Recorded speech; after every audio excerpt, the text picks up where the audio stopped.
نوبت میرسه به 120 ثانیه با ایمیل ها و پیام های شما عزیزان.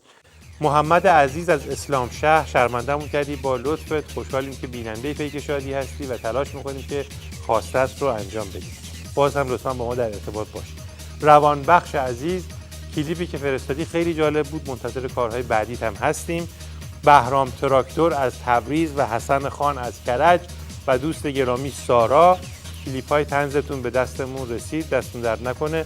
فریبرز ممتحن تصاویر یه موجود عجیبی رو فرستاده که فعالیت ویژه‌اش به قول خود فریبرز ارزدن هست. در حالت‌های مختلف و به مناسبت‌های مختلف این کار رو انجام میده. دوست گرامی پاتریس: بسیار ممنون از تصاویری که فرستاده بودین، استفاده کردیم. علیرضا افشارچی: تشکر میکنیم بابت گزارش خوبی که از برگزاری فستیوال فیلم در UCLA فرستاده بودید. دوست گرامی گل امید در مطلب جالبی تحت عنوان معجزه‌گر قرن یک خبر به سبک آیت الله BBC نوشته.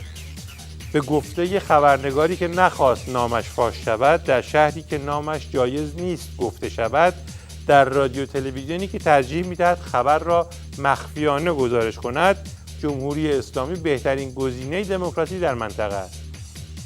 عکس جالبی رو هم باش ضمیمه کرده و کنارش نوشته حرف نزن وگرنه آیت الله BBC میگه که از یک منبع موثق که نخواست نامش فاش شود شنیده ایم که میگوید درصد طرفداران جمهوری اسلامی به 98% رسید.